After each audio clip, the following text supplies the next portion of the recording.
Alrighty. Welcome, everyone. I hope you're all having a pleasant day. I hope your Wednesday is going well. Okay, I need a second one of those.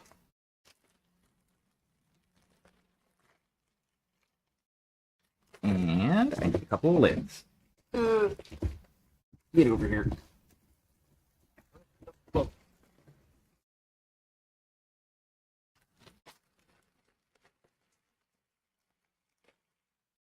Perfect. Alrighty. So let's get this shit on the road, shall we? So what we're gonna start with, we're gonna grab some of our spirit medium that we have here.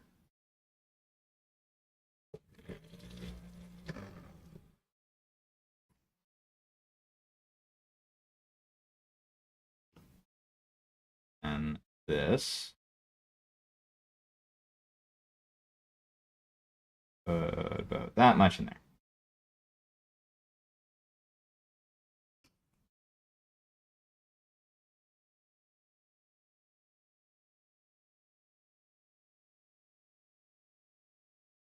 Yeah, about the same boss. Okay. Go back over there. Now.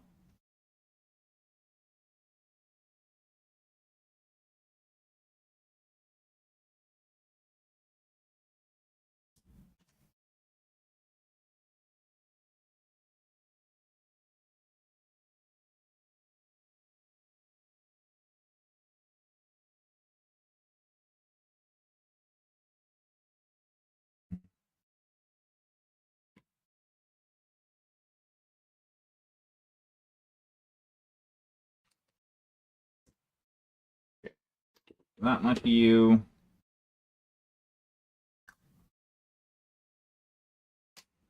You get lidded.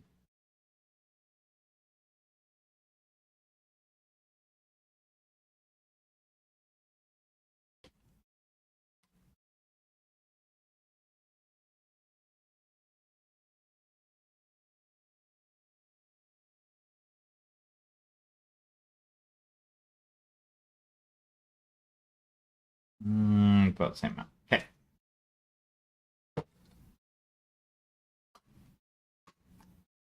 Basically, what I'm doing here is I'm trying to make these a little bit more transparent by adding in some medium to kind of spread out the pigment a little bit more. So essentially, the pigment just has a little bit more liquid that it has to incorporate through.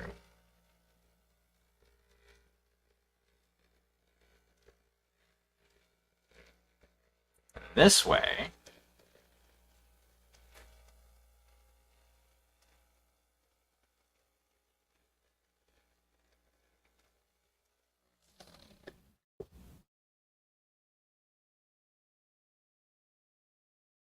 I can use it for kind of blending those flames a little bit better because that's basically going to be my starting goal.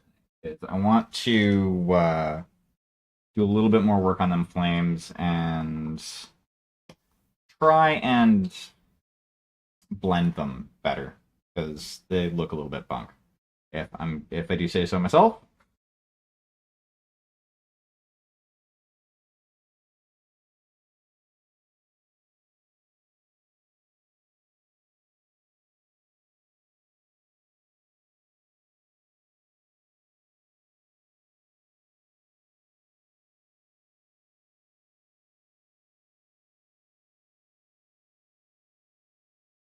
I'm not worried about like that diagonal line there because I'm going to be hitting that with some black.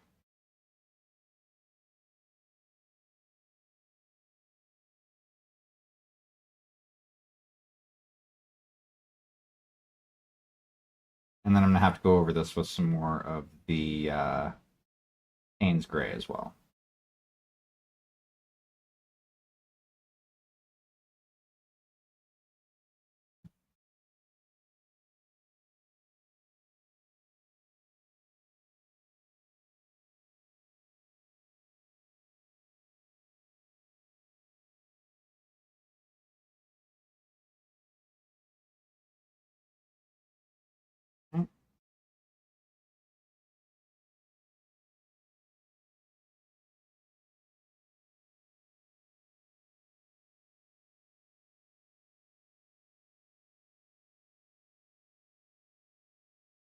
Now,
and this is probably going to contaminate this no matter what I do, but let's minimize that as much as possible.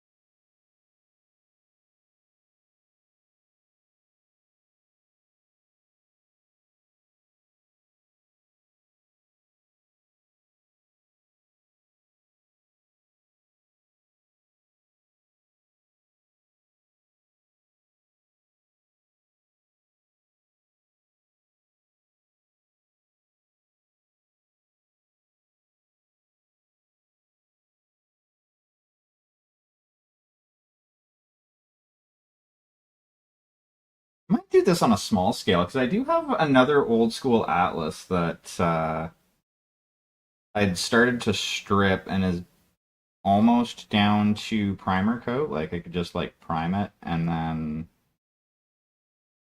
do something like this on it. I think that'd be pretty cool. Do a stable of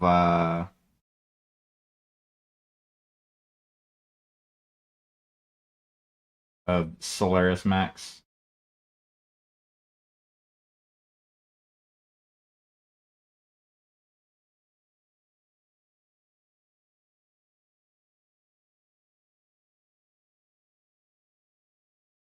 That and it would be a lot easier to do this and have it look good. Because at this scale, if you fuck up, like it's pretty obvious. Especially when it comes to stuff like blending. It takes a lot more work to make it look good.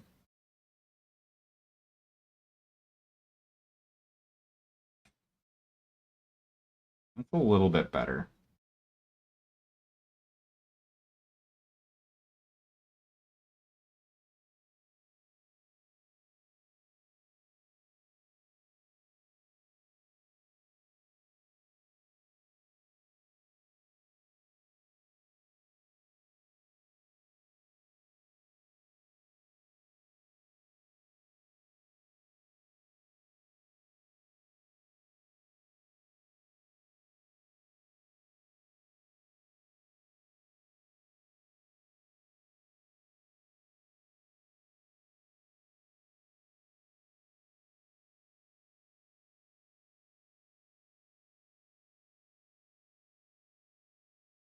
We'll leave that at that.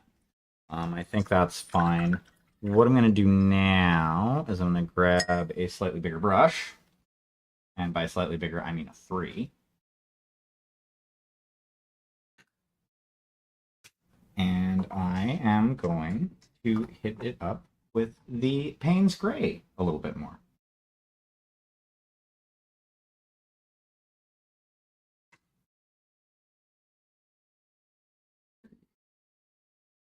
Small. You're free. Because right now what I need is brush size type deal. I need something big enough that I can spread a whole bunch of paint all at once. Well, not like a whole bunch of paint, but like more paint. Nope, not you. If you...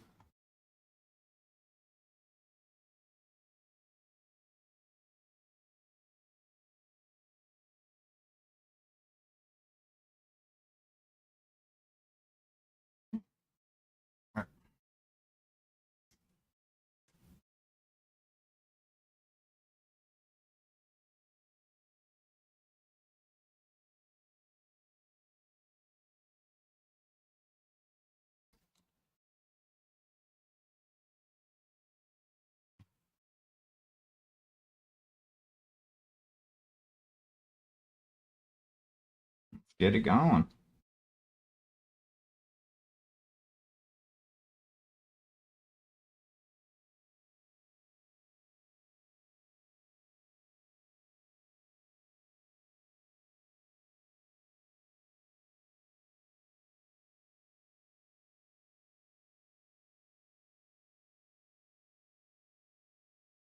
I have to go over the metallic as well again.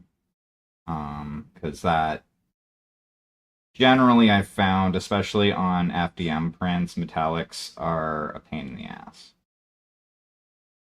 Um, just because like usually they don't like to, the pigment doesn't necessarily, or the mica, which most metallics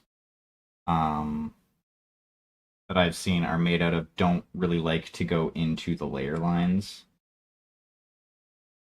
on the first pass. So you kind of have to coax it.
There we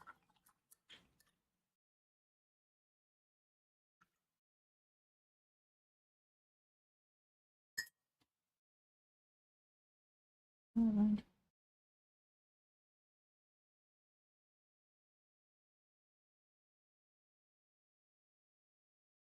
There you are.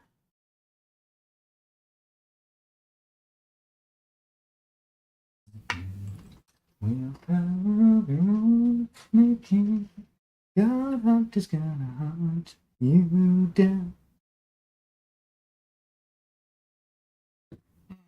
There we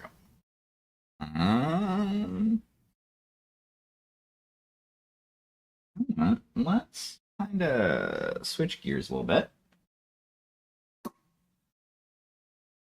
fuck are you? There you are. There's a couple of red spots that I need to touch up.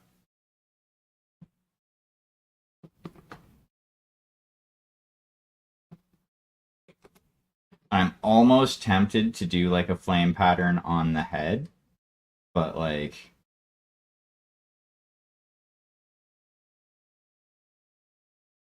I don't know. Like, I could try it, but like I'm slightly concernicus that it would look shitty. Which is why I haven't done it and why I didn't start doing that yesterday.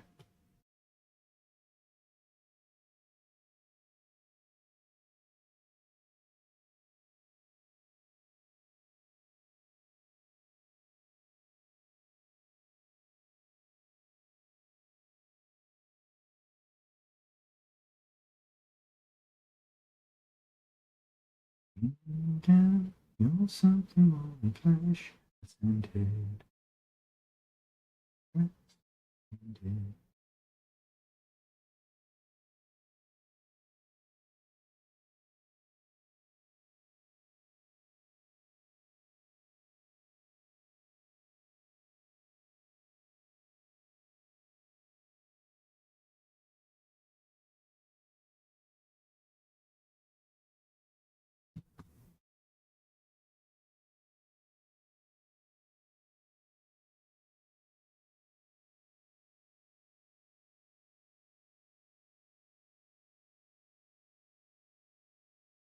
Basically, what I'm doing right now is I'm hitting the spots that I missed with the airbrush. Even though, like, back here doesn't really matter so much because it's not like anybody's going to see it. But I know it's there and needs a little bit more, so it has to get fixed.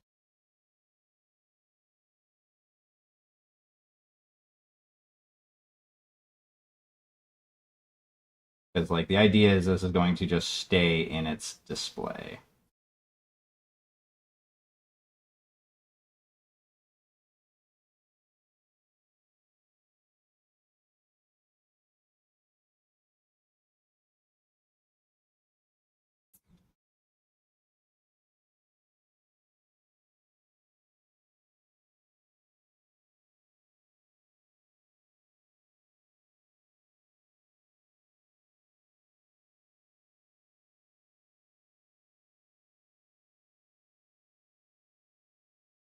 Really, I should have done most of the airbrushing before I glued the arms on.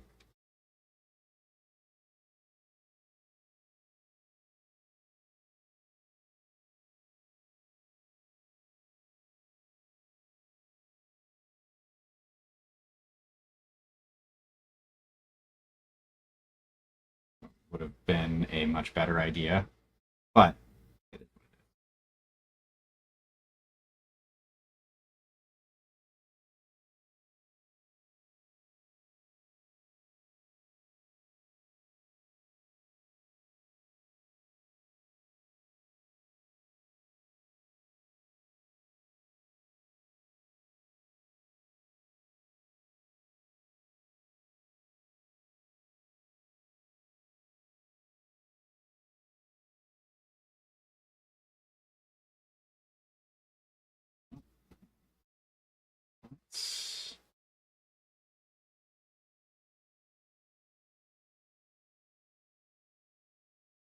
that's not fair.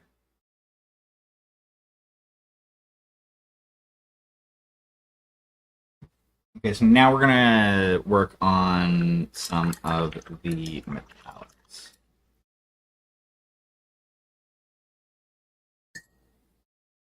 We're gonna go over a few of them again. We're gonna do the metallics on the right arm.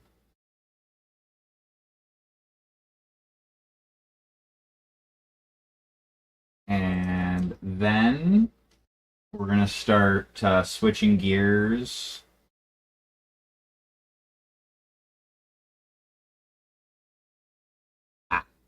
to start doing the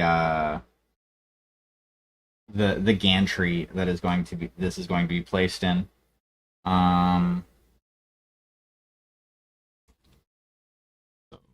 First, let's give Metallic a little bit of a mustache ride on Bird.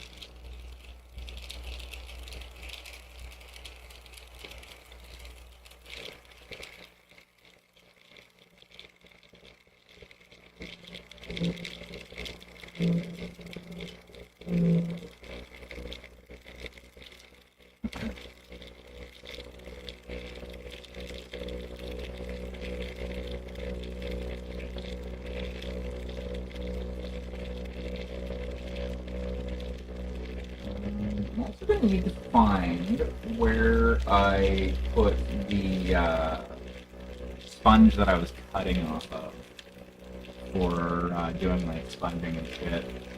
It's over like in that direction. Right. It's over in like that direction somewhere on my desk. So I have like a vague idea of where the fuck it is.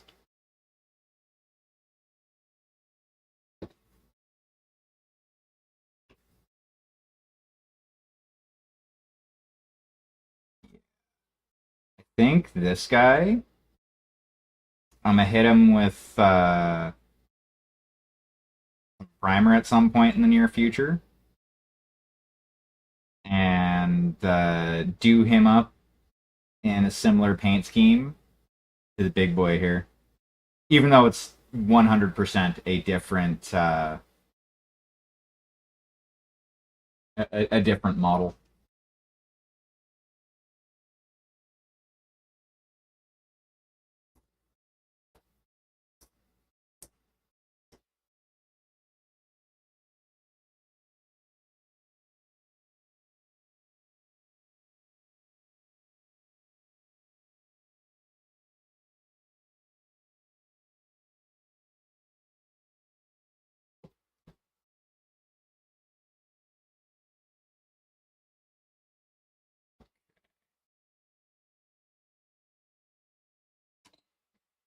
Come on, be hitting the fucking camera.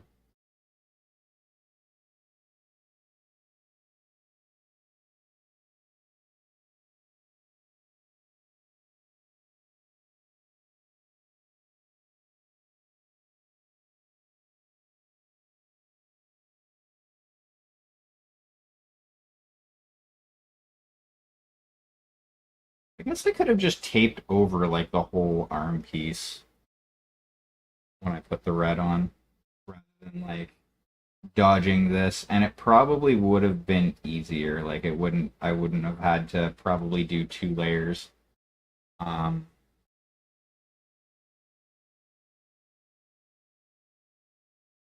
because the white wouldn't have shown through anywhere near as much as the red is.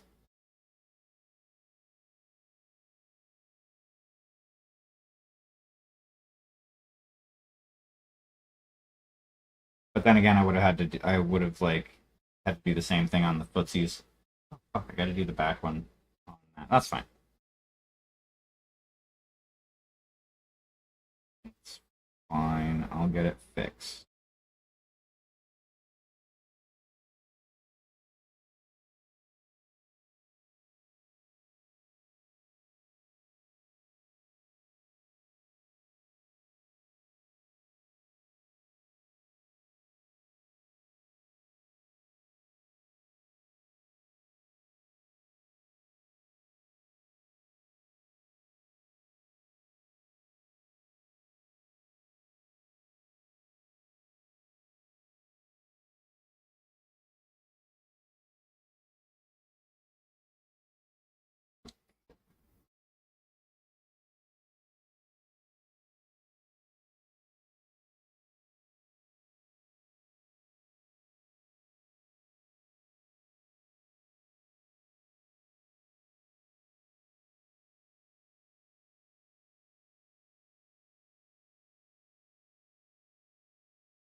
Now let's work on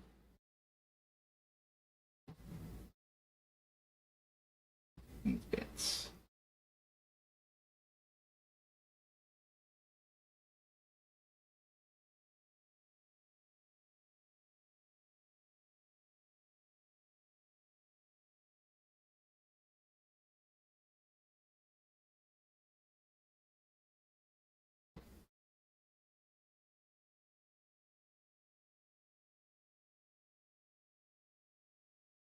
Okay.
I think I used phthalo blue for that.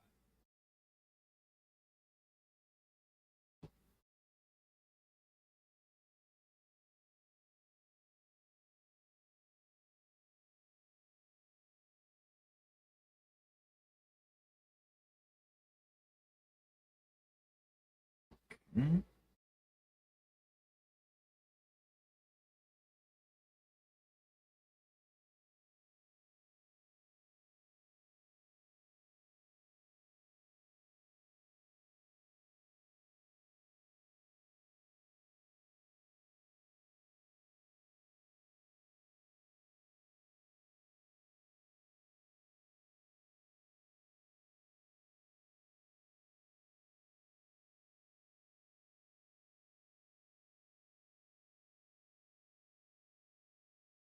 I don't know why I'm being. Well, I do kind of know why I'm being so fastidious about not touching the hand. It's just how I fucking am.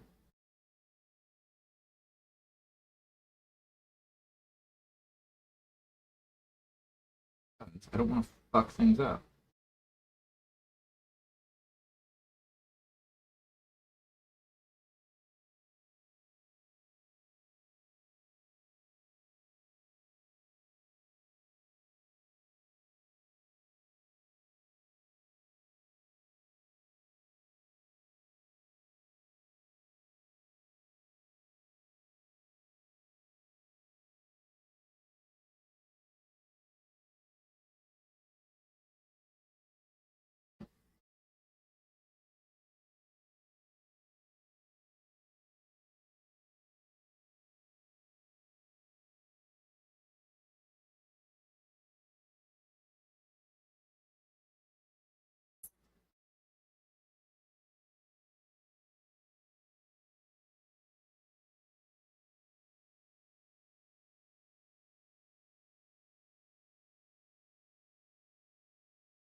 I need to figure out what color I'm going to do the eyes.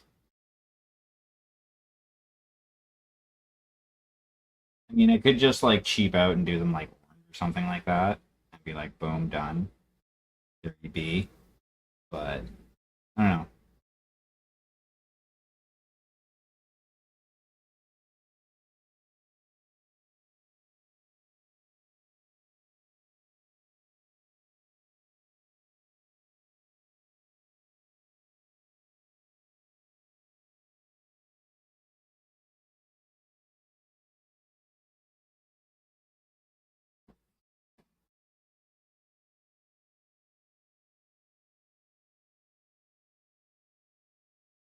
You know, I can't remember when the last time I attempted to do any sort of freehand on a mini was.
definitely going to have to go over the metallics probably one more time. But I'm not going to do that today. I'm going to let everything like cure in regards to the metallics.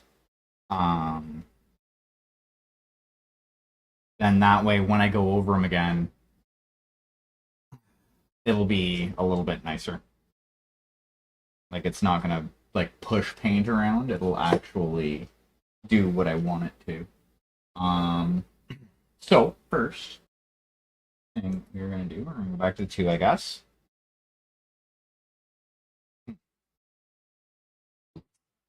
We're going to grab our Halo Blue.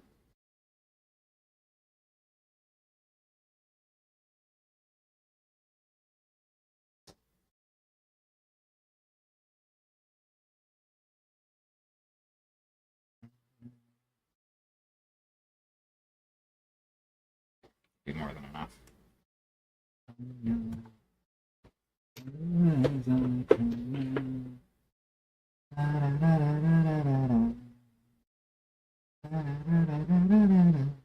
I need to clean this first. There is red on the brush.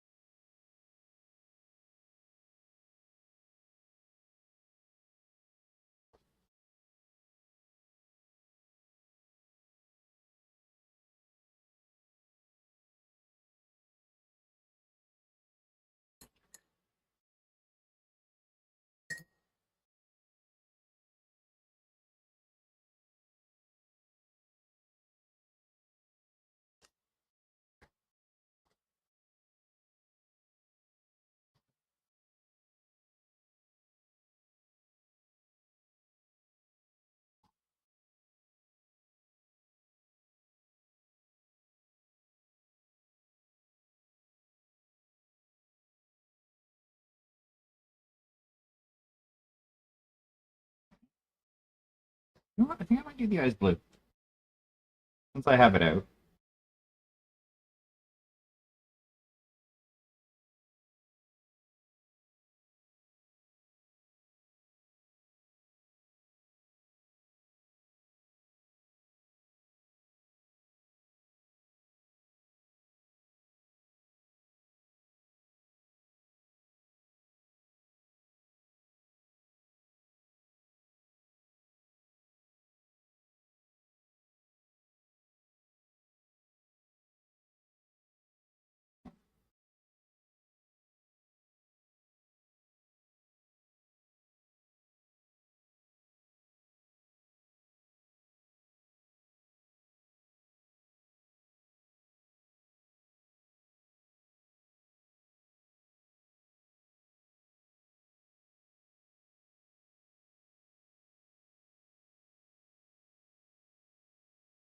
There. And I have it kind of lighting up the inside of the barrels a little bit because I believe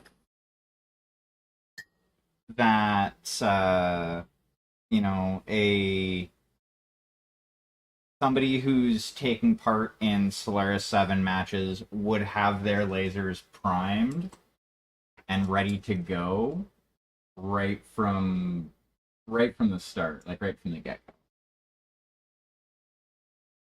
So one for this one. Um,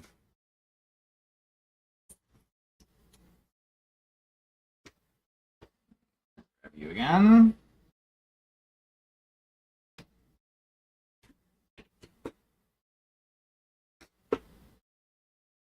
Wow, I'm literally almost out of that brown.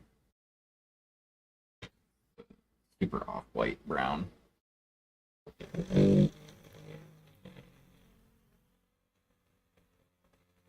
I'm almost down to only having sepia for brown ink.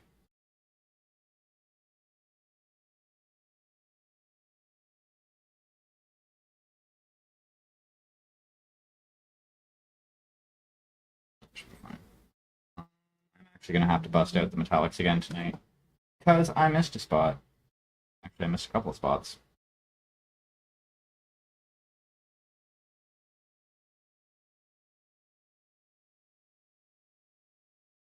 And do those as yellow. Say those are lights. Because this loadout, according to Sarnat, does not have any small lasers.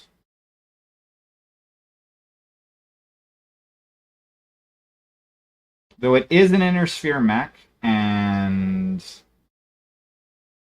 it wouldn't surprise me if a Solaris 7 pilot would drop fucking, what, a ton of armor in order to fit 2 small lasers in the torso. Actually, that would make a whole bunch of sense. For them to do that, because like you can drop the rear armor quite a bit.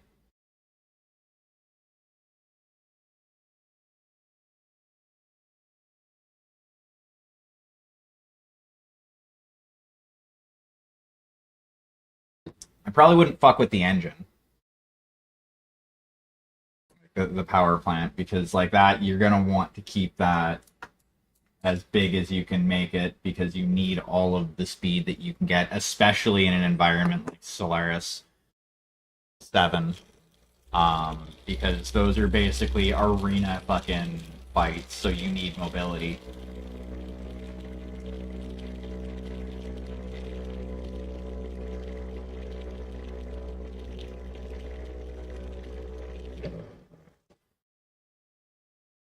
And then what we're gonna do, oh, I still need to go over the edging on that guy.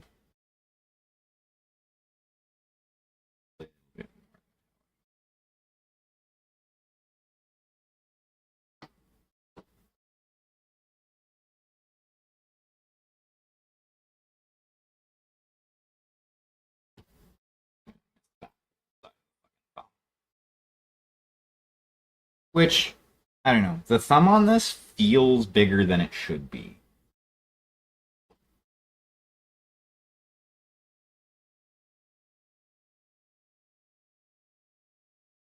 So the plan is this guy's probably gonna be done tomorrow.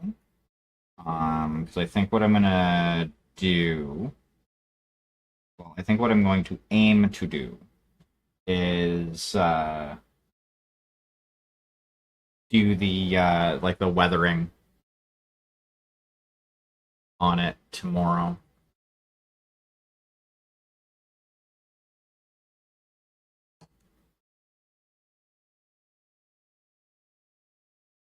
After I touch up all of the metallics. However, so you're gonna move over there and chill out a little bit. I need you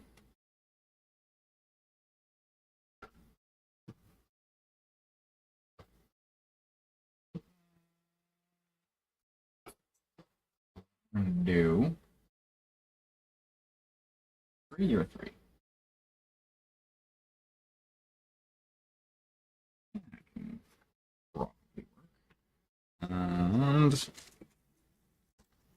And anyway, yeah. One time for the heroes, running from the law in the period of Edo. Rocking back the bomb spike is the freedom. That's when evil. Yeah. One time for the heroes.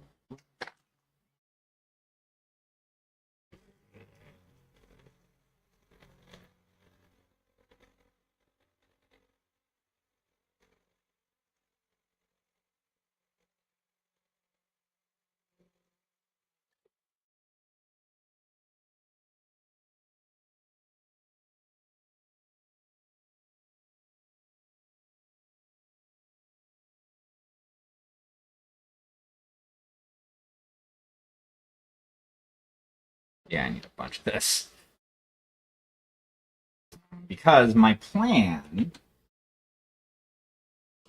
is I want to go over basically the whole thing with the yellow, and then I'm going to mask a bunch of it. And then airbrush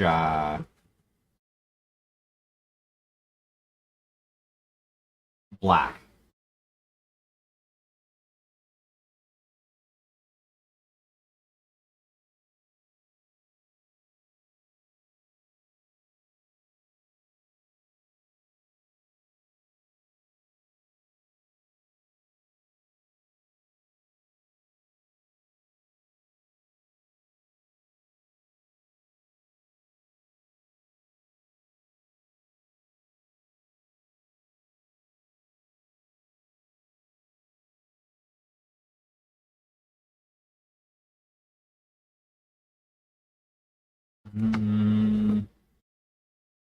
What?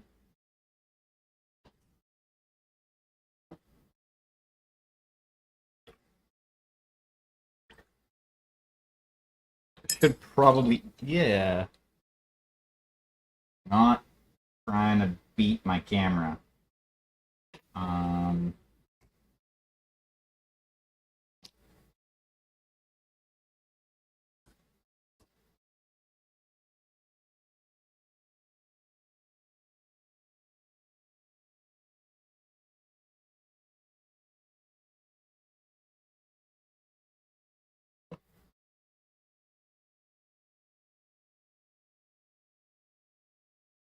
Add yellow.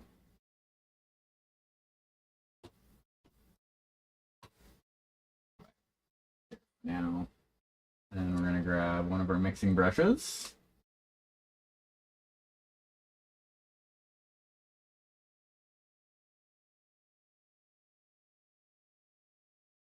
Pop you in there.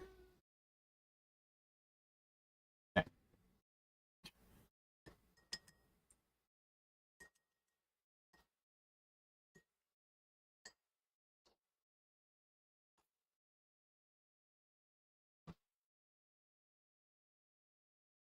I'm gonna do it like this.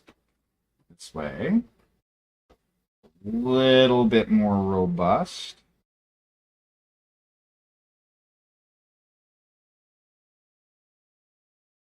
Than just the ink on its own.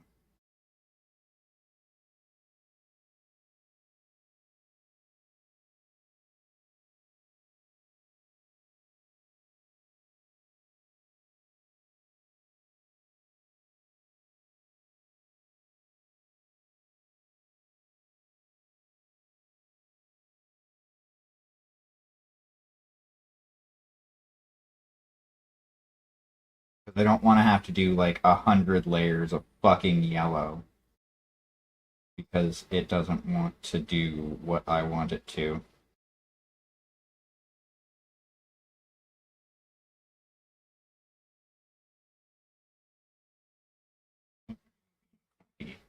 Do I need to fucking get new HBAs?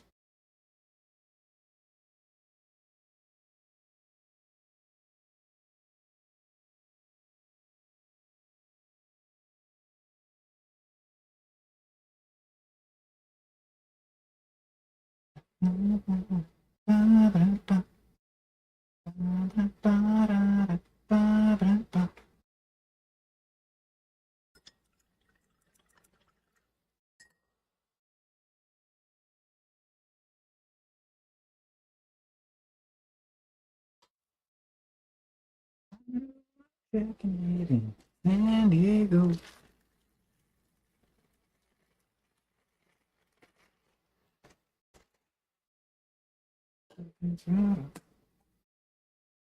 Let's give this a little bit of vortex mixer attention. Should help with incorporation.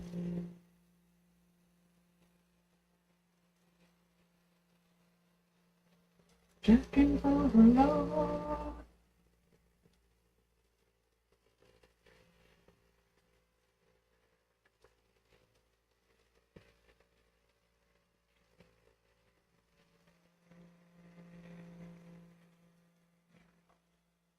Looks like it's better.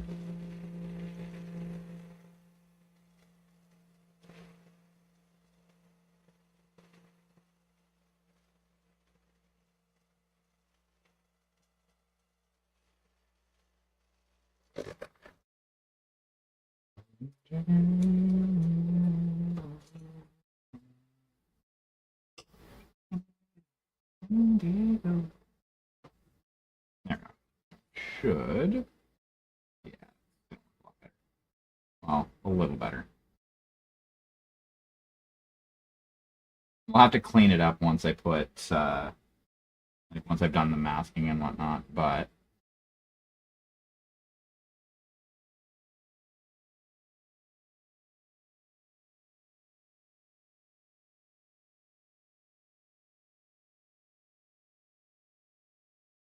the goal is like essentially what my plan is it's going to be the two innermost ones.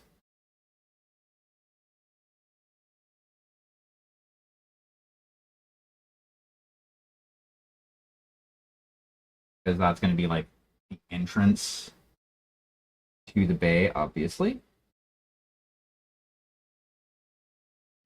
These I need to be yellow.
So tomorrow there's probably going to be a bunch of airbrushing that I'm doing.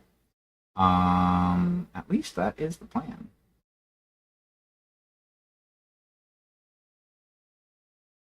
It also depends on my spoons level. Uh,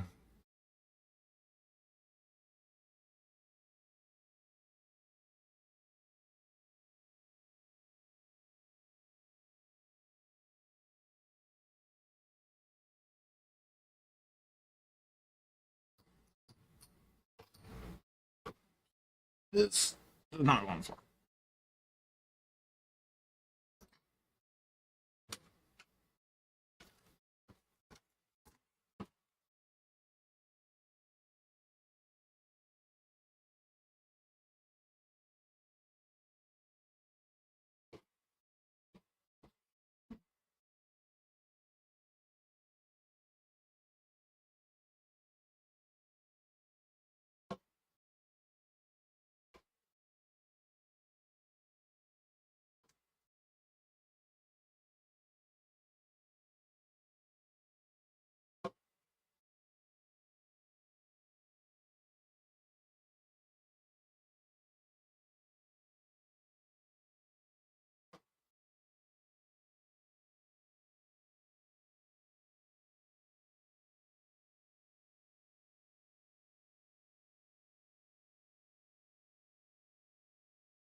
And the reason I'm doing yellow and then I'm going to do black over it and then I'm going to touch the yellow up is because it's much easier to do it that way.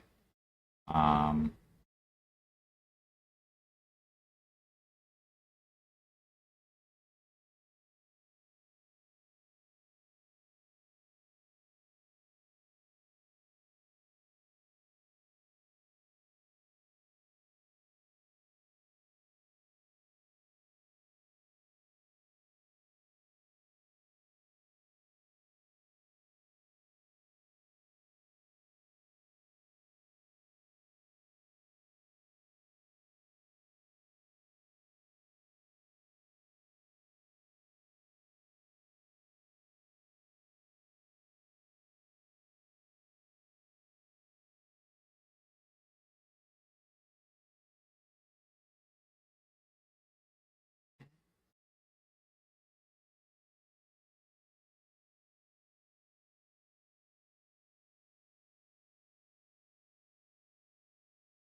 Doesn't have to be perfect at this point.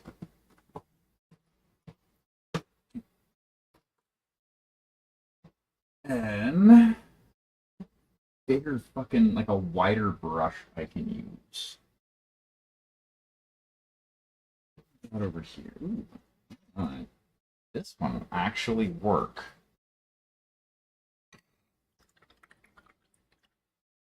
For what I need.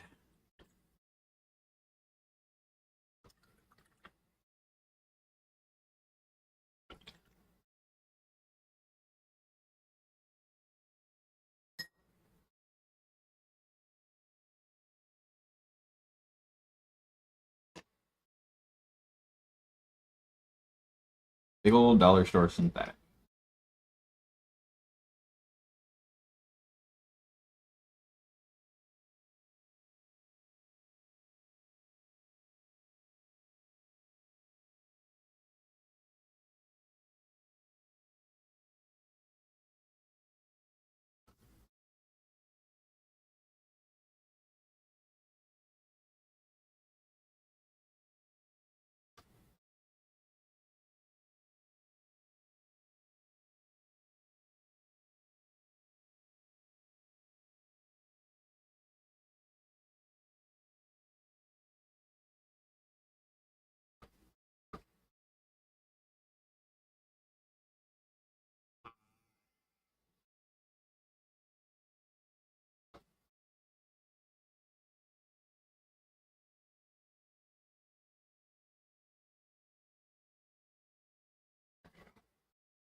This is the brush I should have used in the first place for doing this.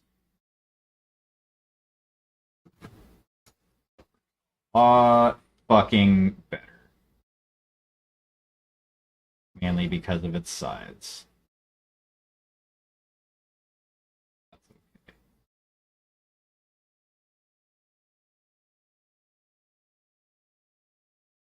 If at first you don't succeed, try again. If you still don't succeed, try one more time. And if you still don't succeed, throw it across the room and try something different. No, don't throw it across the room and try something different. It's not a healthy coping mechanism.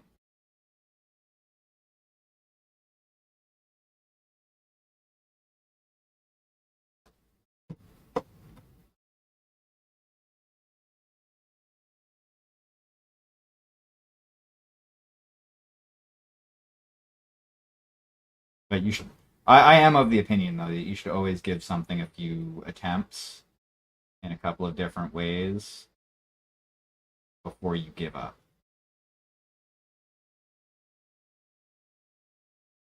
Even if you have to take a break between attempts.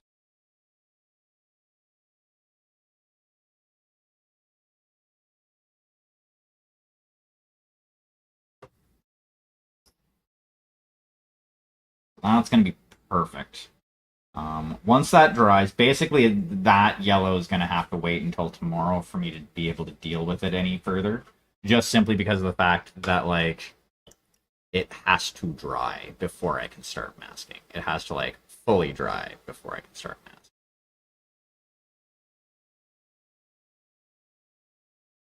Um, so I've been thinking I may set up a Ko-fi account. I know I have a Patreon account, but I think I'm gonna dip on that and set up a Ko-fi account just simply because it is less time intensive. As far as, like, you don't have to do as much extra stuff.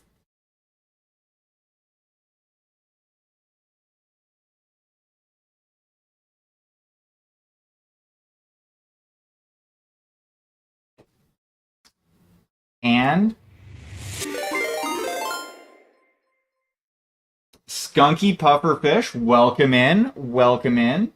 How are you doing today? I see you are new around here. I am Magical Hack. I paint minis. I talk shit. I sometimes play video games, and I sometimes even attempt to make video games. That is a new project that I've been working on recently. So how are you doing? What did you get up to? How was your stream? If you need to raid and run, I get that.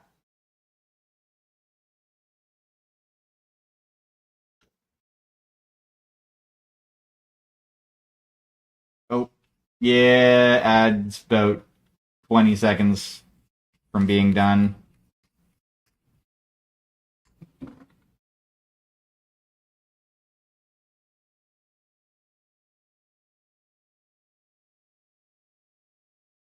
There we go. So as I said, welcome in, welcome in. I am Magical Hack. I paint minis. I play video games. I occasionally even make video games. So how are you doing? What did you get up to tonight? How's your stream? If you have to raid and run, I understand that. Self-care is importante.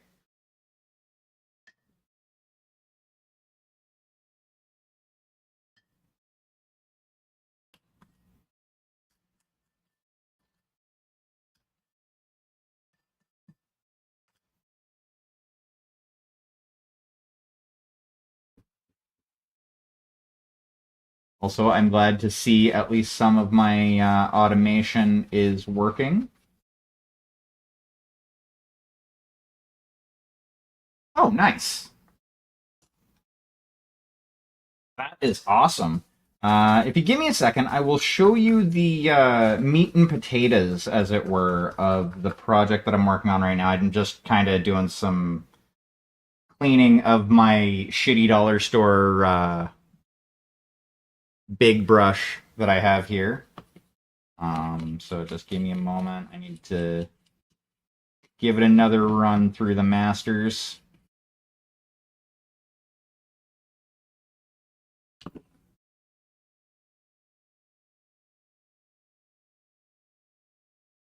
But yes, so I am currently painting up a huge. Well, yeah, so I'm currently working on a giant Atlas battle mech from Battletech. Ugh.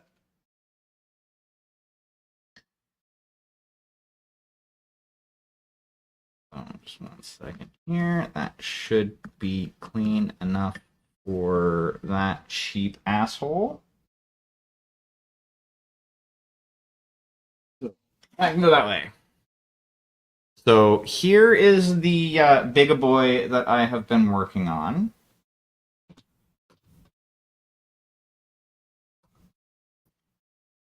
And for those of you who are not aware, so that you can see the scale difference, this little guy here, that is a normal size. Well, this is the old school Atlas figure for the actual tabletop game. Oh, wow. That's on an angle. There we go. That was better. But yes. I got this as a gift from an old friend. He was originally going to have me do it as a commission for him, but then I was like, "Hey, I have this idea." And he's like, would you be opposed to just having that as a gift?" And I was like, "Sure, no, I wouldn't. If you want to tell me it's a gift now, that's fine." But I decided I was going to do my first freehand in a good number of years, so I freehanded some flames on the arm because the the lore behind this big boy. Okay, so they are. Thank you. So this guy and the four other unprinted mechs that I don't have and haven't decided on what they are remnants of Clan Wolverine from BattleTech. Anybody who knows BattleTech lore, or rather has gone deep into BattleTech lore, will recognize Clan Wolverine as the clan that got annihilated because they looked at Nicholas Kerensky and went, you know what, fuck you, we don't like the way you're doing things, we're out. And he kind of took exception to that. They also got accused of war crimes and things like that, that they didn't actually do. That's a big part of it.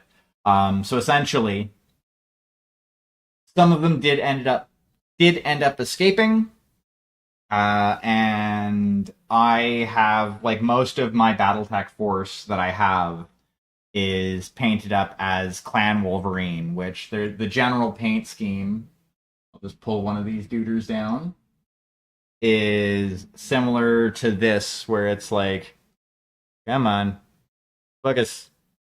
Yeah, so here we go. So it's like camo for everything but the right arm, and then the right arm for each mech is a different, like, one or two colors type deal, like it's pilot's choice. This one and their four associates, because I haven't decided on gender for the pilot yet, are stationed on Solaris 7, which is like the gladiator world in the BattleTech universe. I say gladiator world. It's basically mech combat, 1v1. People bet on it. Good times.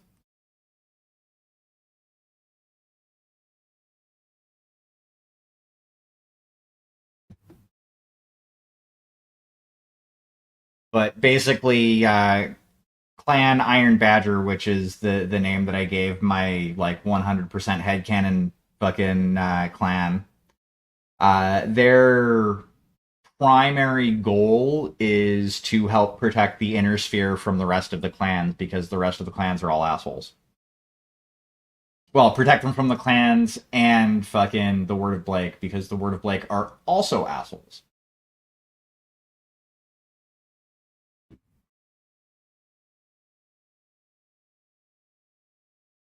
So yes, that is today's lore dump. I apologize for my neurodivergent lore dumping. It happens from time to time.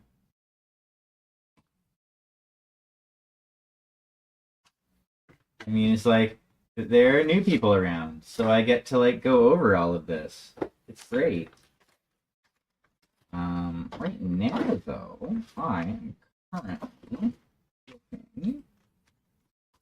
Oh, are you, Sponge? Where did you go? Why did you not wake me up before you go-goed?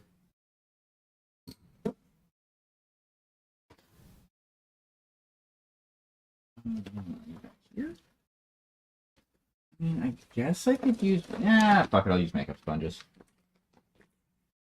Oh, sorry. Cosmetic wedges.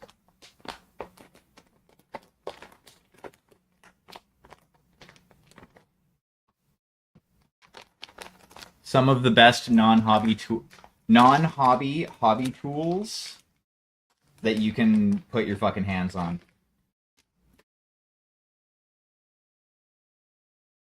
They're soft, the like, and especially if you're doing, like, weathering and stuff like that with metallics, and you want to do, like, I apologize for the buzz. It's my Vortex Mixer. I'm giving my metallics a mustache ride on Verge.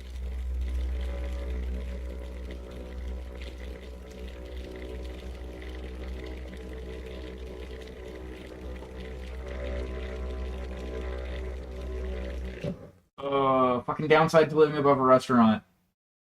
Sometimes their fruit flies become your fruit flies. It sucks.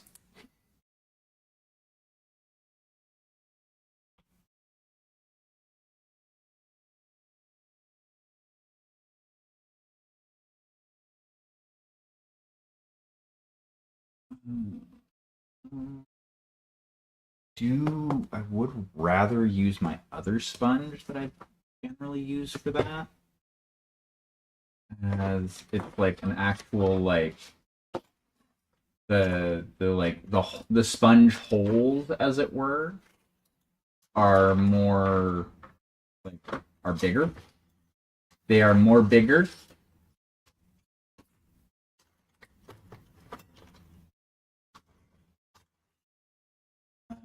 I'm not 100% sure how well this is going to work. You know what? I will use this as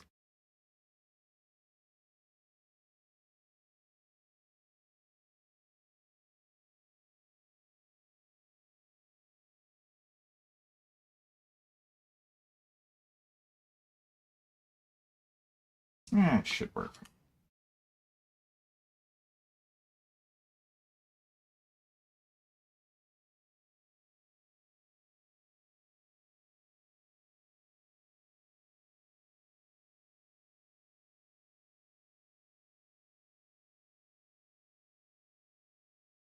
This isn't going to work. Okay. That means found what I'm looking for. And it's not the exact one that I was cutting off of, but it'll do.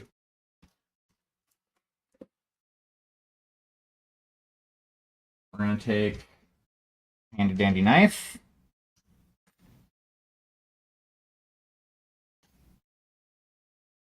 I'm just going to roughly cut a chunk of this off.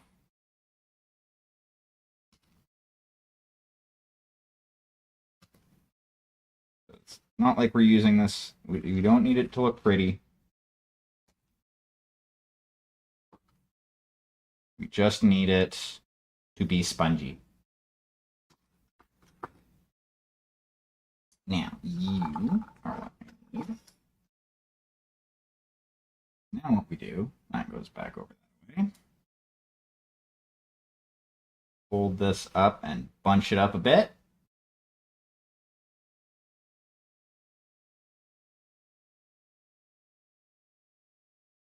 I think my Lord Up scared people off.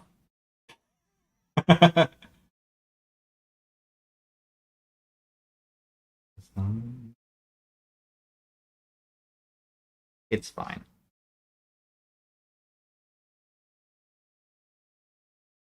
There we go. That'll be better. Yeah, that works a lot better.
Yeah. I'm only making jokes anyway.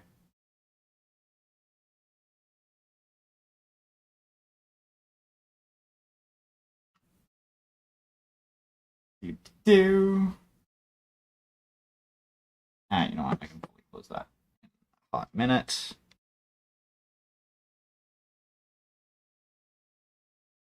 Normally, I would like rubber band this closed, but like I don't know where my rubber bands are, and I'm not gonna go and look for them whilst I am in the middle of doing this.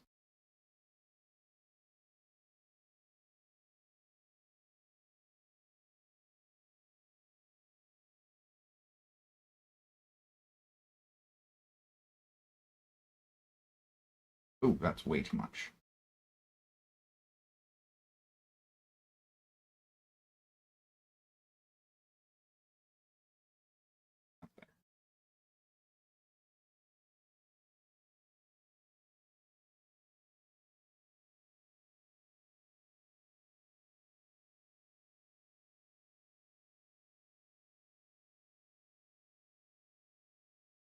And I'm only putting the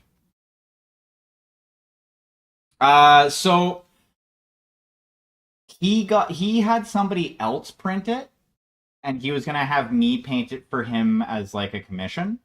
I also do commission painting on occasion. Um, but then I'm like, hey, if I but yes, it was 3D printed. It's an FDM print. But yeah, I was like, hey, so I have this idea. You know, if you're cool with it, I want to like make like a mech gantry for it to go into. Um,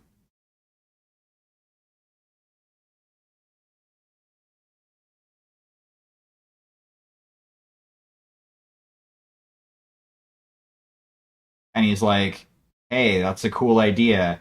Would you mind if I just said, hey, this is a gift for you? And I was like, no, I would not mind if that's if you're saying here, have it, cool. And he's like, yeah, you know, it's a really good idea. It's fucking it's super artistic, so fucking have at her.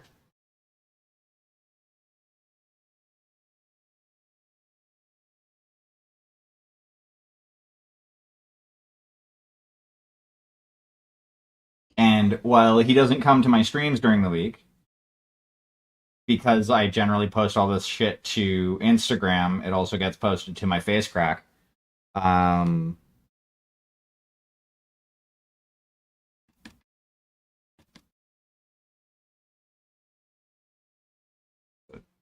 so he gets to see it anyway. I have a little bit more scuffiness around the edges. It'll kind of help hide some of the scuffiness of the flames. There we go. Yeah, that's better. Yeah, like I said, I've known the guy for fucking oh wow, going on 20 years actually. At one point we fucking lived together.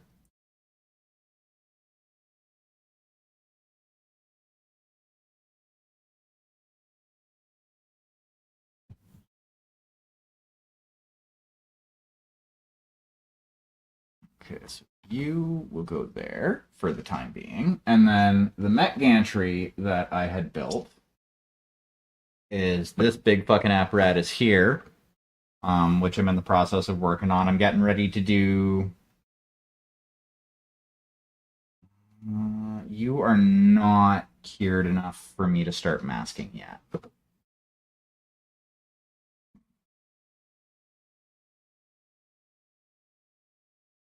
Um, a few. Most of the stuff I paint, like if it's like if I'm painting or if I'm printing something to paint, I usually do like I'll usually do it on my resin printer. Just simply because it comes out a lot smoother. Um,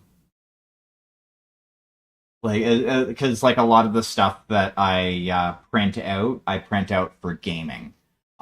Or I'll print something like this here elf lady, which I still need to actually get around to painting up.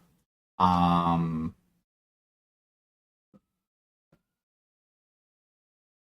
my biggest issue with FDM is the layer lines, honestly, which, it's kind of the biggest issue with FDM printing. Is like you can't really get non-existent layer lines with an FDM printer, unfortunately. Here, I'm gonna start with nah, fuck it, I can mask those.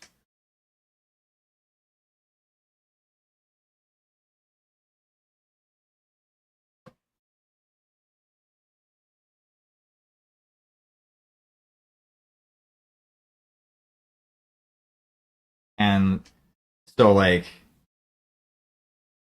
like I have an FDM printer as well.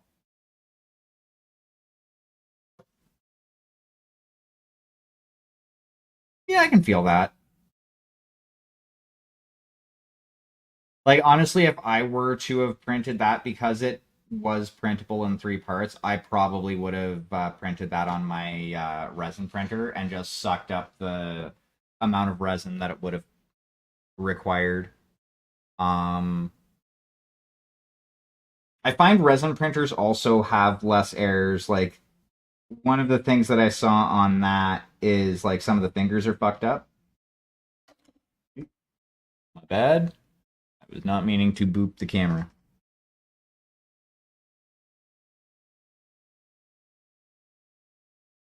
I know it's kind of hard to see what I'm doing, but I have to do this at a weird angle because this thing's fucking huge.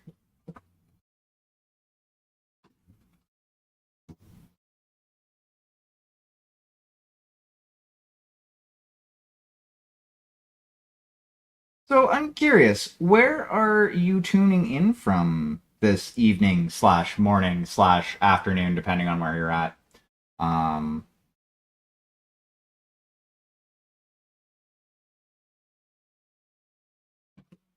like I love my FDM printer for more usable stuff. Like I've printed off a couple of tablet holders because I use like my tablet. Oh, nice. Uh, KC is Eastern time zone, yeah?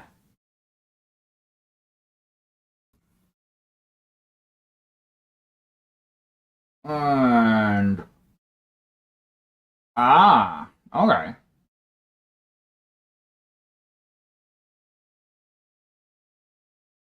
Hey, we ban bots around here. Well, except for Magical Bot. They're cool.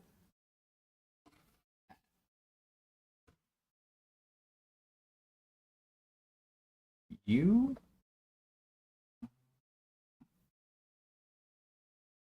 I can see what I'm doing.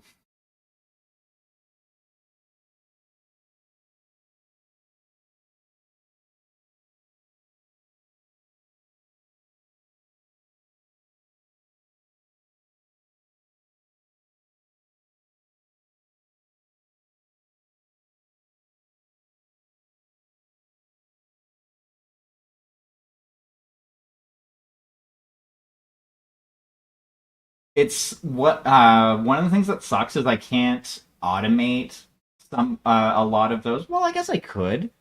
'Cause I did with Streamboo. It basically if everything's working correctly, my touch portal just auto bans them. So yeah, don't fucking say the word stream boo in chat because that's an instant ban, like without me even doing anything. It's also a blocked term, so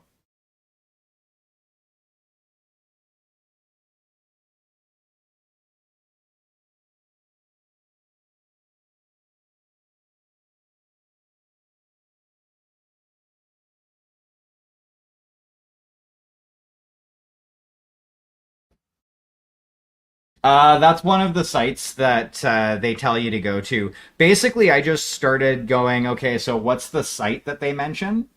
Because originally I was gonna do something like the phrase best viewers. But I'm like, no, because like if it decides that somebody's saying like best or viewers independently of one another is gonna trigger it. I didn't want to I didn't want it to ban people that didn't need to be banned, because then I have to go to the effort of unbanning them, and this is just a bad time for everybody involved.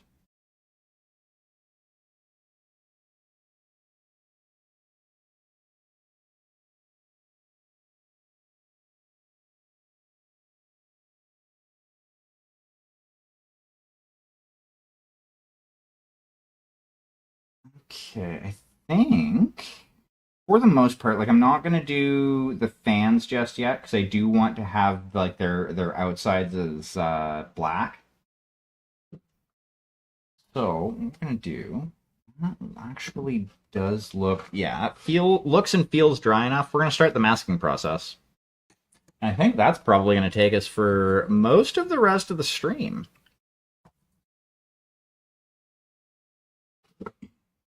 Pardon me.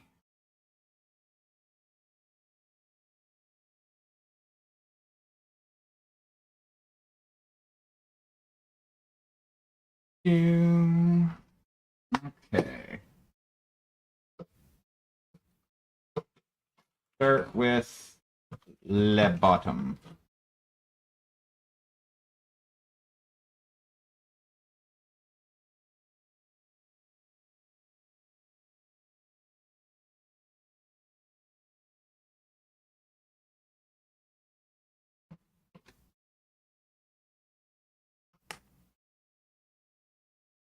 The thing that I am making right now, the thing that I'm working on right now, I made this.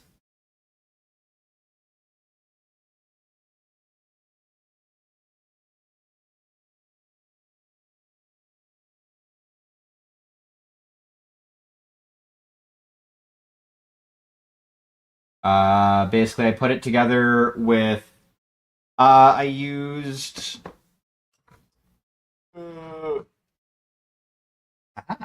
Uh, so like these square bits are square plastic tube. I got it off of Amazon like ages ago. You could probably find it at any like actual like hobby store, like ones that do like model trains and shit like that.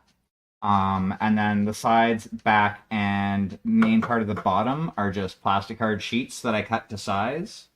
Uh, that bit of grading down there, that was bought at like a one of the local like DIY car stores. And then like some of the extra bits, like the fans, the bits that are glued there, and there's a light there. Those are just old Warhammer 40k bits that I had kicking about.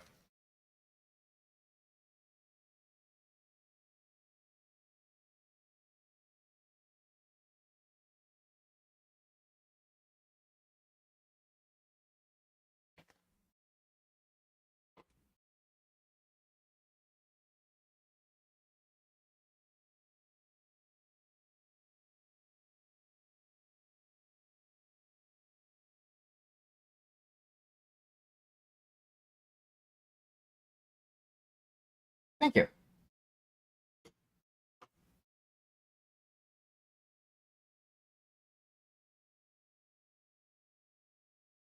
This guaranteed is going to be like the hardest part of this whole process. Just simply because of the fact that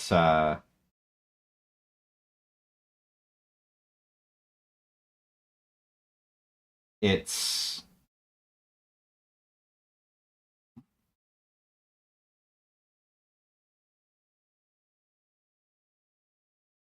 oh, stupid dull knife. You gotta be like that.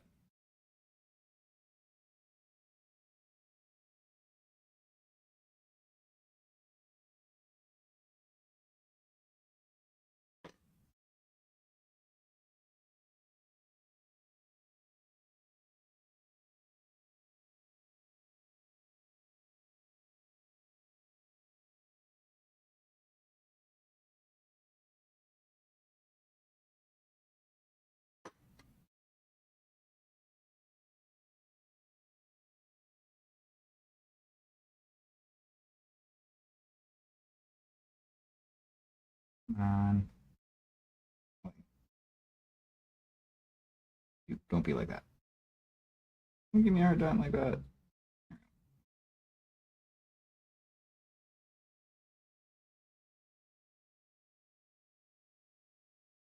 Not the correct angle.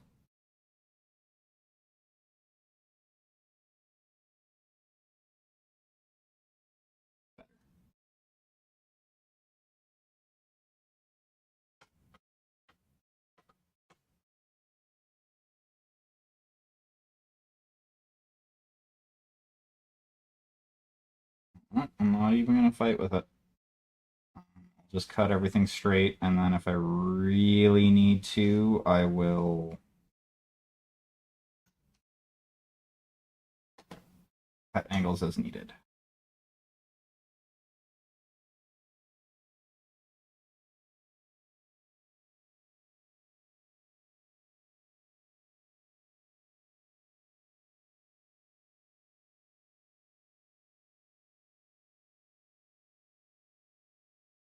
Believe me, with between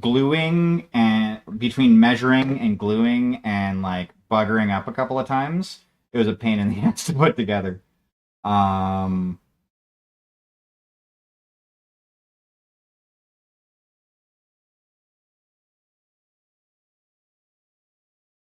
when people say like that old phrase, "measure twice, cut once," yeah, that's not that's a phrase. It's yeah, people say it for a reason.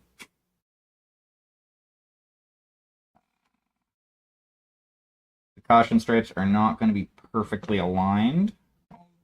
I mean, I guess I could have made sure they were.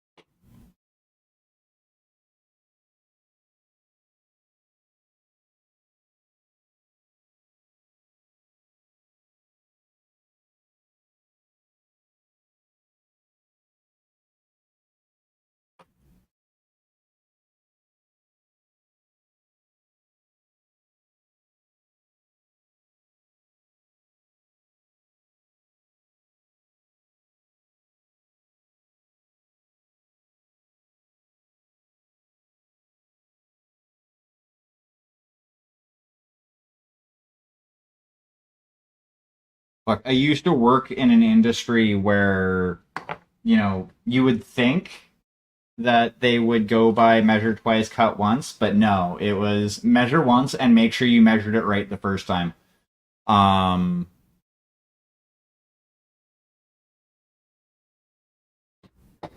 I used to make, I used to work in a factory that made insulation for electrical transformers. Uh,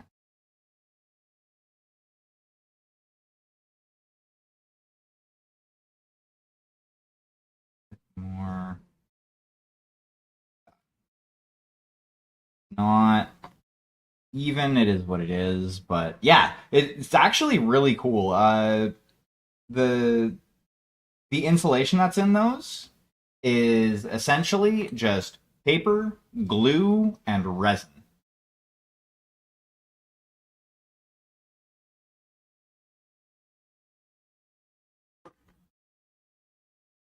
Um, well, sorry, it's essentially laminated paper, like it's paper laminated together with resin, um, and held together mostly by glue with a couple, like very few plastic fittings.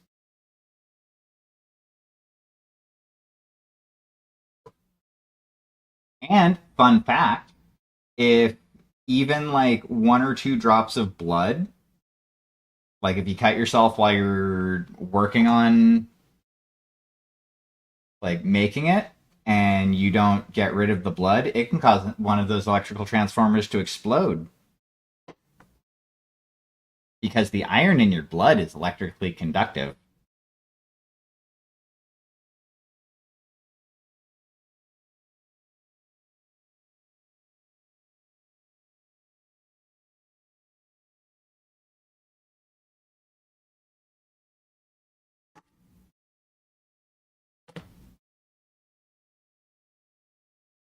It was an inter.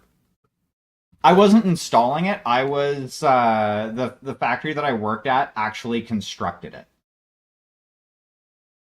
So like how like essentially, um, we would build kits that the people that were building the transformers would install on site.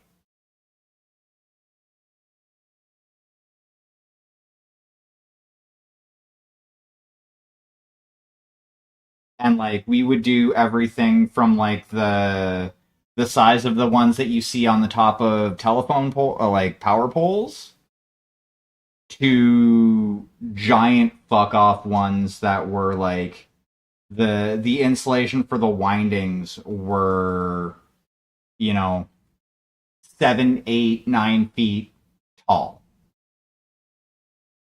Like, and that's just one bit of like one big cylinder where like yeah, fucking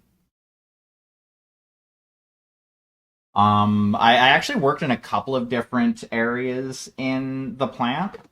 I got to use a giant CNC panel saw.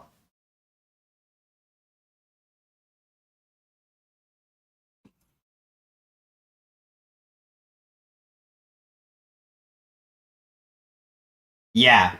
So yeah, you know like the top end size of what I'm talking about, like fucking huge.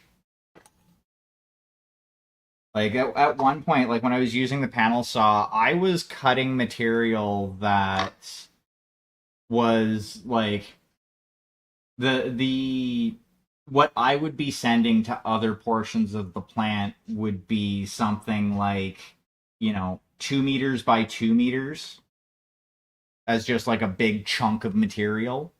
The stuff that I was generally feeding into my machine was generally, well, on average, it was 2 meters by 3 meters.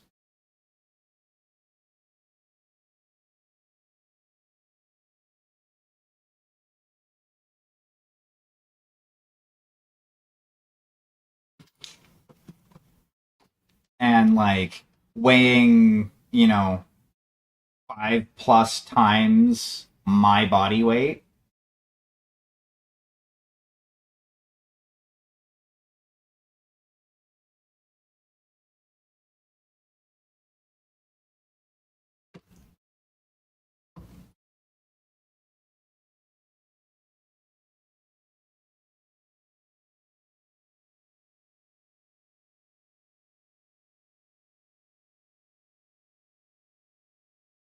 Okay, there we go.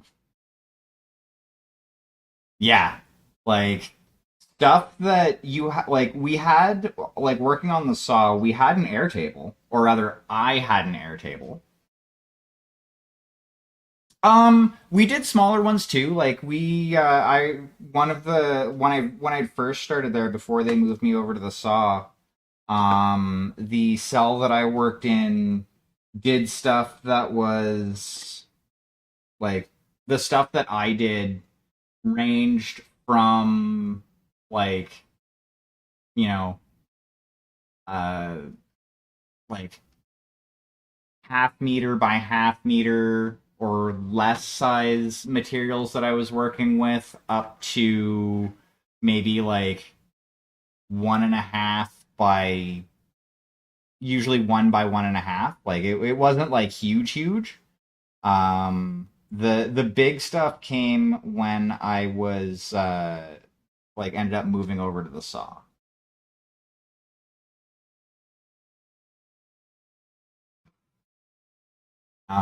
But yeah, like it varied. I think we did some of the like pole top transformer stuff too.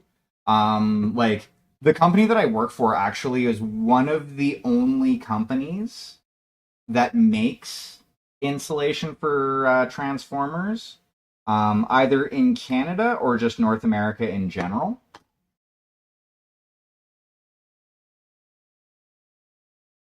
So we did a lot of business with ABB, Hitachi. Um, Fuck, who else did we work with?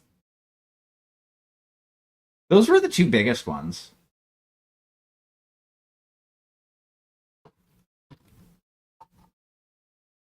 And then we had like a couple of Canadian companies that we worked with as well.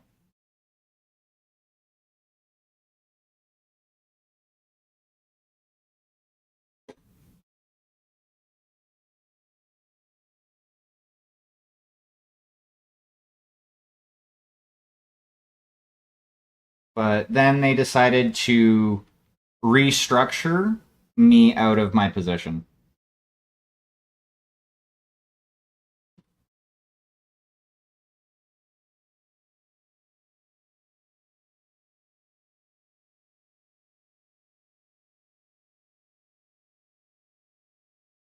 I'm going to say no. Ah, they honestly, I kind of saw it coming when the HR person, like one of the HR people, decided to try and tell me to apologize to for offending somebody who threatened me with a steel brick.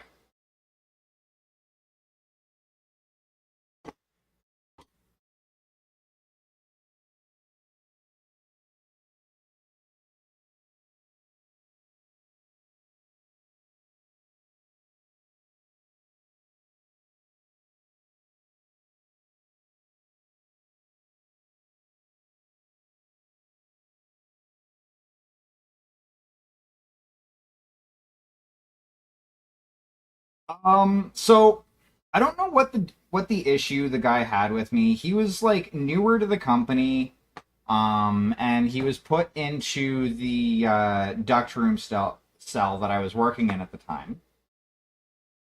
Um,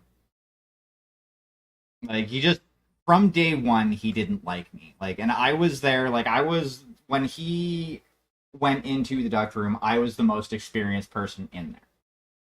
Especially on the afternoon shift. So like it was my job to help out and things like that. And the one day he started throwing his garbage like across his machine onto the floor, which is dangerous for one, because somebody could like step on that and end up going ass over tea kettle and injuring themselves.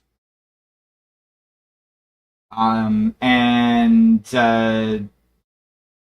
the dude started yelling at me,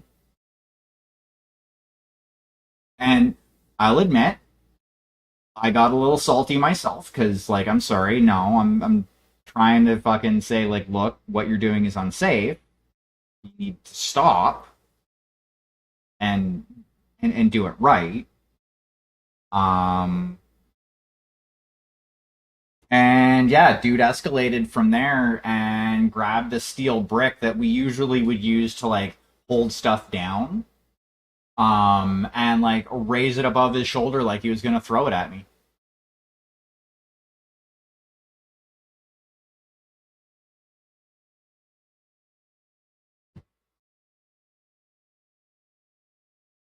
Then like I obviously at oh yeah. Um I went to the afternoon supervisor, told her about it. We got sat down. Nothing happened that night. Then it was like a day yeah, it was like the next shift. We both ended up getting called into HR to have like a sit down fucking conversation. Well, I got called in, then he got called in, and then we both got called in to like try and hash it out.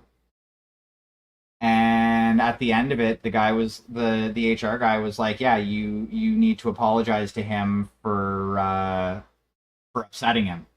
And at that point, I looked at him like, "No, he threatened me." And then that kind of got put off to the wayside there. Few months later, or like a couple of weeks later, dude yells at me for something. Oh yeah, he spit on the floor inside, and like I made a disgusted face because like it's fucking disgusting. You don't like you do that in your own home. Like, geez, come on. We all have to work here. Don't be like that. And he fucking started yelling at me from across the room. Then a little while after that, can't even remember what happened. Like what had started. Oh no, he shut his machine down early, and I asked him about it because we were supposed to leave our machine going until a certain part of the evening, like a certain time of night, and then we could shut down and start doing our cleanup and whatnot. So he shuts down early. I'm like, aren't we supposed to be going until 11:45? Because we were supposed to be out for midnight. Dude starts screaming at me and stuff like that, and goes and gets the supervisor, and like I let her know. I'm like, look, I just asked why, like, what was up? Like, he shut his machine down early. I remember being told that we're supposed to keep it up until X amount of time. Asked a simple question.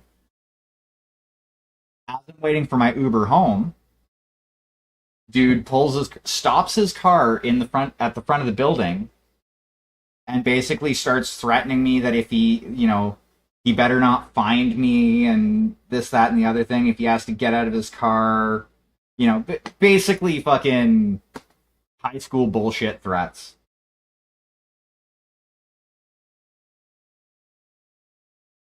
And because it was outside of work hours, like technically I was still on the property, I could have the next day reported it to HR, but I didn't because the HR guy in question, who had originally told me to apologize to him, basically said if anything happens outside, like essentially outside of work, he can't do anything about it because it's just my word versus the other guys, which is kind of bullshit. But whatever, it is what it is. That's the way they want to deal with it. That's the way they want to deal with it, or in that case, not deal with it.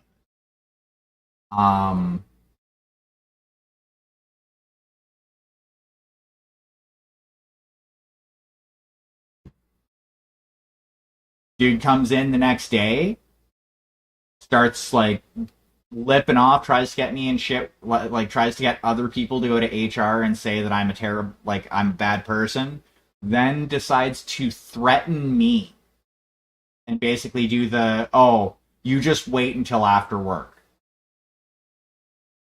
At which point, I go to my supervisor, I talk to the other HR person, and dude gets walked out.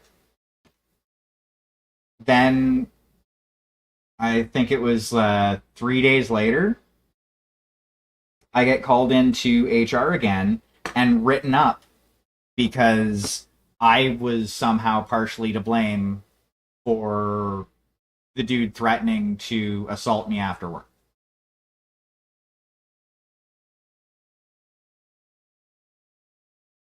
Oh, 100%. Like it's fucked up because like if anybody needs fucking to be protected, like I could have probably gone to the ministry, but they technically followed all of the correct laws when they let me go. Like I got my pay in lieu of notice, and I also got my severance. So I was like, you know what, whatever. It is what it is. They obviously just didn't want me there. So like there was no point in me attempting to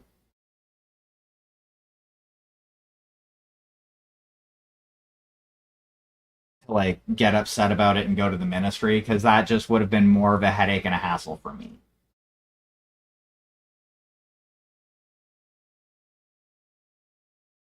Let's make sure these are.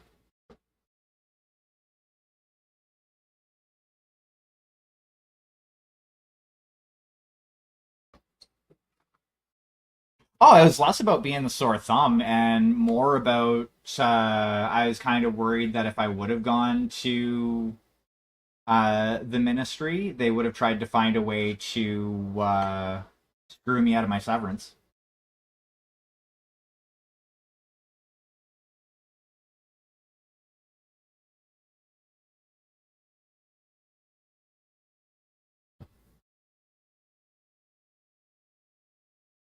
Like we have, like, in Canada, the labor laws, like, obviously it varies from province to province, but we do have a lot of protections that workers in, well, I'll just straight up say it, that workers in, like, the states don't have. So it is generally easier to not get screwed over like that. But at the same time, they're going to try and find loopholes. Like paying somebody to go away. That is a loophole rather than having to give them notice.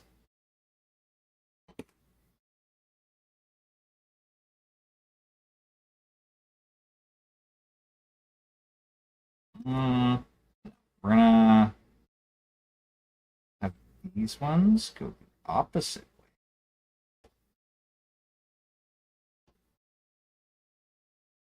Yeah.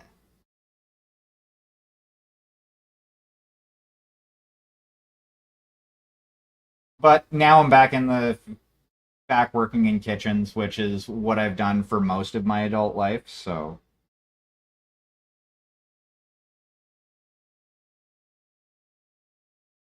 granted, that's, has its own set of challenges. Um,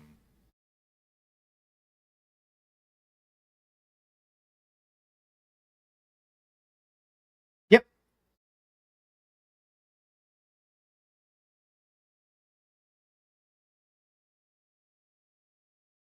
Yeah,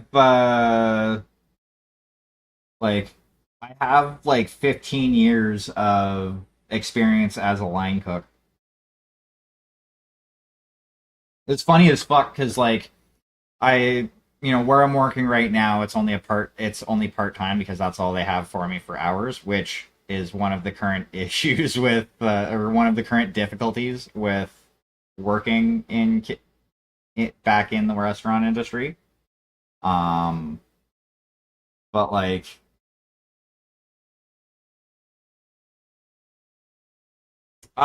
it's like, to be honest, it takes a certain kind of masochism to last for any length of time as a line cook.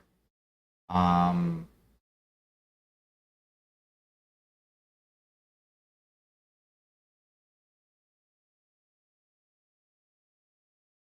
and I say that as somebody who, I do enjoy being a line cook. Like, I enjoy cooking. Um, but like you regularly have to deal with like working in 40 plus degree temperatures during the summer.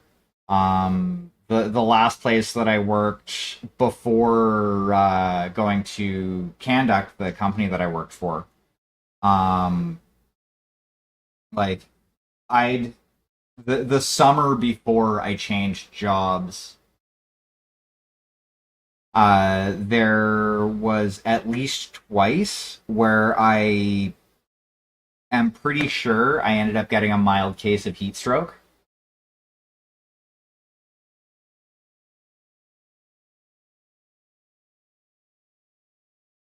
These are not going to properly match, but whatever.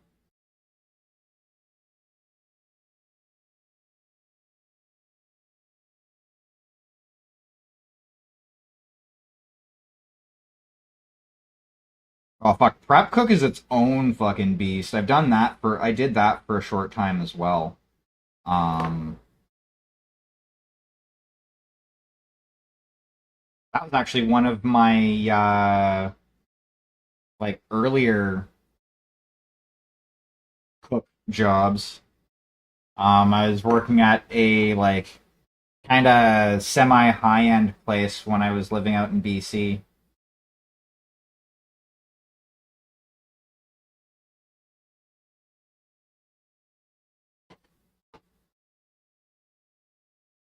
Though to be fair, I don't know if like I could handle being a cook down in the States because like the food regulations and laws are different enough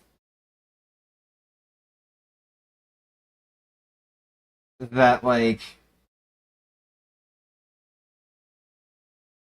yeah, I don't know like it would be it for me it would be frustrating. Because like I remember I was living in fucking South Dakota for a bit with one of my brothers. And we went out to a restaurant that it was kind of like I can't remember the name of it at this point, but it had like buffet, but you could get certain things that were like cooked to order. Is it Golden Corral? I think it might have been Golden Corral. It sounds right. Anyway, fucking they had like steaks there and they were obviously not like the highest quality steaks. Um and I looked at the guy and they were cooking them to order right there.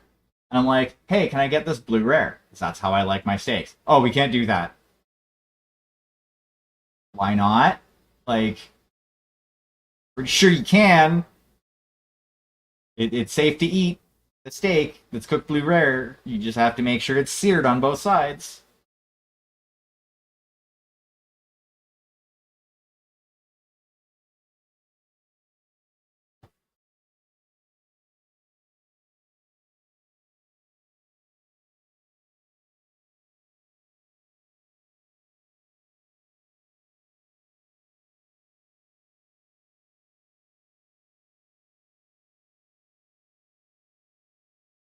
Though at the same time, fucking it was also living in South Dakota where I first experienced the yeah, just gonna say displeasure. Well, that's entirely fair. Um,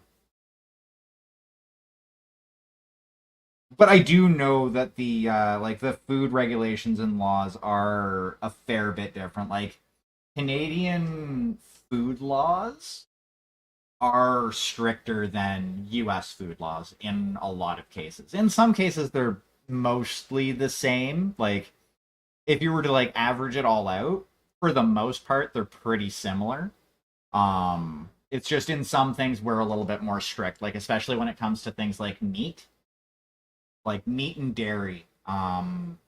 Is like the regulations are a little bit more strict here.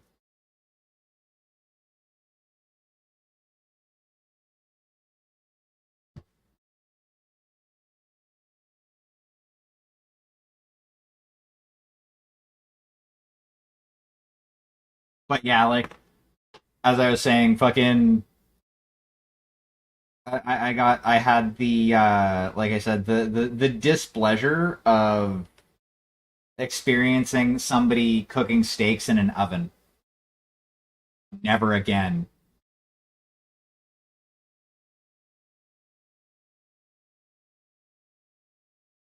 If I want leather, I will eat my boots.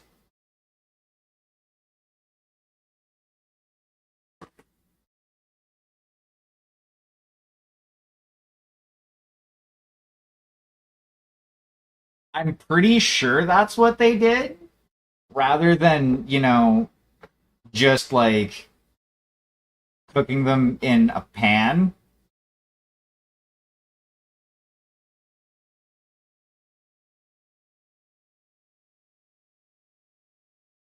It was weird. Like I ate it obviously because I'm not gonna look free food in the mouth. Like I'm not gonna say no to somebody who has put in at least the token effort to make food for me. Especially when like I don't have to like help out with making the food, because if I had to help, I would have looked at him and been like, "Nah, I'm gonna cook the steaks. You can do other stuff."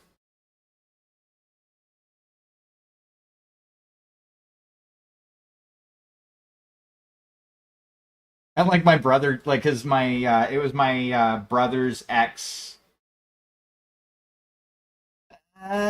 No, no, it really can't. Um, the literally the only benefit to using a broiler is if you want all of the steaks to be well done, and you are going to do a whole bunch all at the exact same time. With doing them in a pan, you're not going to get like grill marks like you would if you were to put them on a barbecue. But you can much better control the level of doneness for the steaks.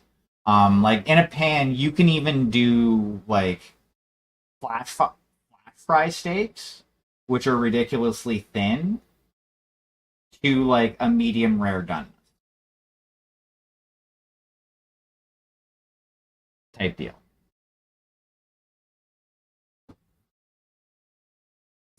Uh, the downside to that is you are probably not going to get the inside of the meat to a safe temperature, because like even with blue rare, you're still getting the internal temperature of the steaks above the point that it would kill any sort of bacteria that could potentially have gotten inside of the meat. Now, that being said, one of the main reasons why you can cook steaks or you can get steaks in Canada, like down in the States, you can also get burgers done like medium, which that, well, no, you should never do that. Um, you are very likely to actually get food poisoning from doing that because of the fact that any bacteria that was on the originally only on the outside of the meat is now incorporated all the way through the meat. But like in a pan, it's a lot easier to make sure that you hit that like necessary internal temperature to make sure that everything is actually cooked. Um, like if you're going to do like a big hunk of meat in an oven, like in a broiler or something like that, you want it to be a roast type deal. You need it to be a big slab of meat. Otherwise, you're gonna like overcook it almost every time. And end up with something that is akin to leather. So yeah, like pan, 100% the way to go if you don't have a barbecue to cook your steaks on. If you do have a barbecue to cook your steaks on, barbecue, 100% the way to go. Um, Alrighty, I have actually hit the 2 hour mark, so I think I am going to call things here for the night. We're going to do some more work on both the mech and the gantry tomorrow. Tomorrow's mainly going to be focused on the gantry. Um, I have a bunch of airbrushing that needs to be done on that, which is going to be fun. So I'm gonna hit a button. I'm gonna go over to the couch, and then we're gonna get all cuddly and close while I find somebody to raid into. So I will be back in 2 jiggles of a jackrabbit's ass.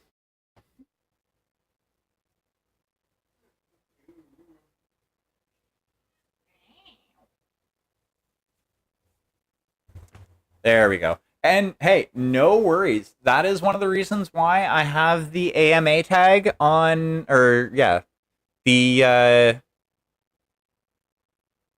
the AMA tag, because it's one of those things that I know a lot about, and I am more than willing to share information because I one of the things that I truly feel is that everybody should be eating good food. And like food that is cooked very well. So I'm gonna stop the YouTube